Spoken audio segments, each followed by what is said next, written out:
Je suis le docteur Zerbo Adama, auteur d'un essai d'une théorie générale de la firme, dont une présentation synthétique vous est faite dans cette vidéo. La problématique de la théorie de la firme est connue. D'abord, les théories néoclassiques réduisent la firme à un point. Alors, les interactions entre les acteurs internes à la firme n'influencent pas ses résultats, ce qui est loin de refléter la réalité des entreprises. Ainsi, à la suite de l'article publié par Ronald Coase en 1936 sur la vraie nature de la firme, deux grands courants de pensée ont commencé à se développer sur la firme. Il s'agit d'une part des théories qui considèrent la firme comme un nœud de contrat et d'autre part des théories qui la considèrent comme un nœud de compétence. Cependant, ces deux grands courants de pensée s'ignorent et comportent des différences majeures. Ainsi, la théorie économique offre une vision de la firme éclatée, comme l'a indiqué Coriat et Weinstein. De ce fait, les théories orthodoxes, malgré leur manque de réalisme, restent par défaut la principale référence des études destinées à orienter les politiques économiques. Pour ce faire, l'objectif de cette recherche est de développer un cadre théorique de la firme qui se veut plus complet et plus réaliste. Ainsi, ce cadre théorique de la firme doit prendre en compte notamment le caractère imparfait des marchés, le caractère contractuel de la firme, les aspirations de chaque partie prenante de la firme.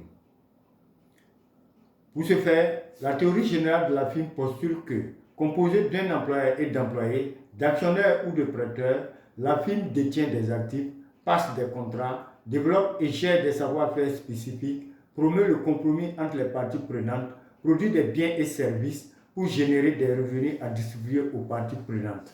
Ainsi, la firme dispose d'une fonction implicite de compromis, dynamique dans le temps, qu'elle cherche à optimiser afin que chaque partie prenante se sente satisfaite.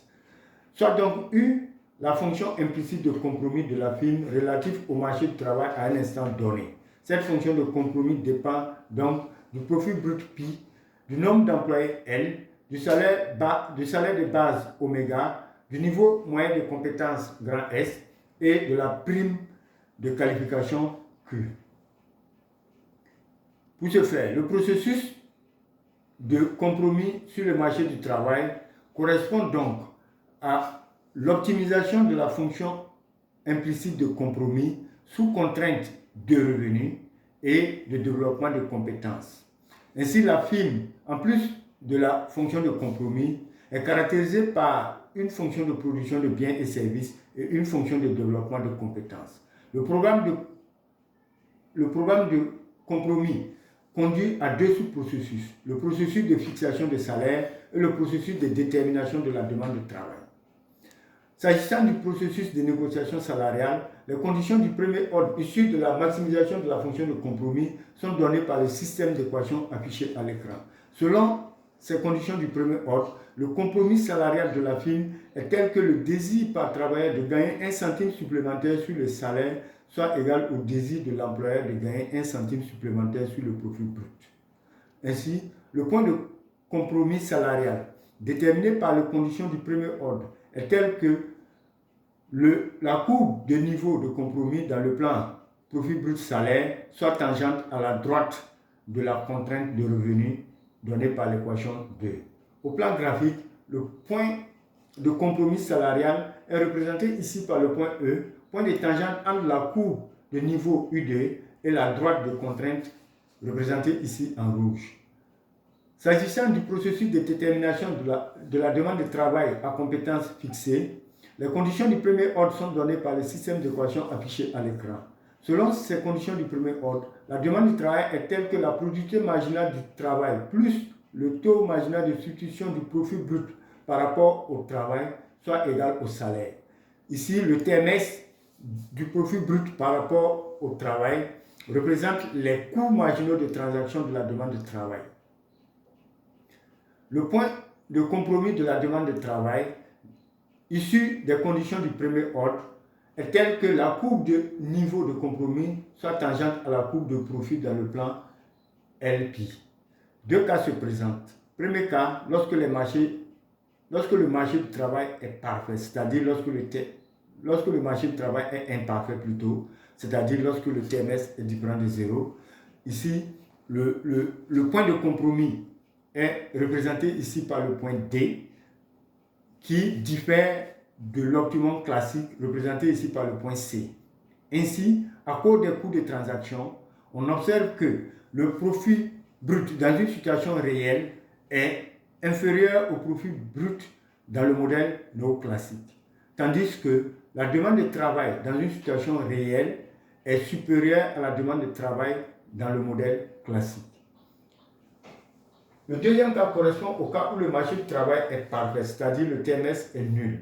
Dans ce cas, les courbes de niveau sont horizontales et le point de compromis dans une situation réelle coïncide avec le point optimum classique.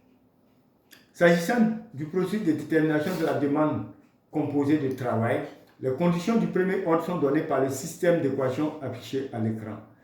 Selon ces conditions du premier ordre, le point de compromis est tel que la surface de niveau de compromis soit tangente à la surface de profit brut dans l'espace LSP. L'illustration de cette situation dans deux plans est donnée par le graphique ci-dessous, qui détermine d'une part le niveau quantitatif de l'emploi L étoile dans le plan LP et d'autre part le niveau qualitatif de l'emploi S étoile dans le plan SP. Ce qu'il faut retenir de cette recherche est que, premièrement, la demande de travail de la firme est telle que le salaire réel soit égal à la somme des valeurs réelles de la productivité marginale du travail et des coûts marginaux de transaction de la demande de travail, tels que représentés par l'équation ci-dessous. Deuxièmement, le modèle néoclassique est un cas particulier de la théorie générale de la firme, c'est-à-dire le cas où les marchés sont parfaits. Les marchés étant imparfaits dans la réalité, les coûts de transaction influent sur les niveaux de l'emploi et du profit de la firme. Ainsi, par rapport à la réalité, le modèle néoclassique sous-estime la demande de travail de la firme et surestime le profit brut. Enfin, la théorie générale de la firme offre de nouvelles perspectives de recherche sur l'équilibre du marché du travail dans le monde réel, c'est-à-dire dans notre monde qui est imparfait. Je vous remercie.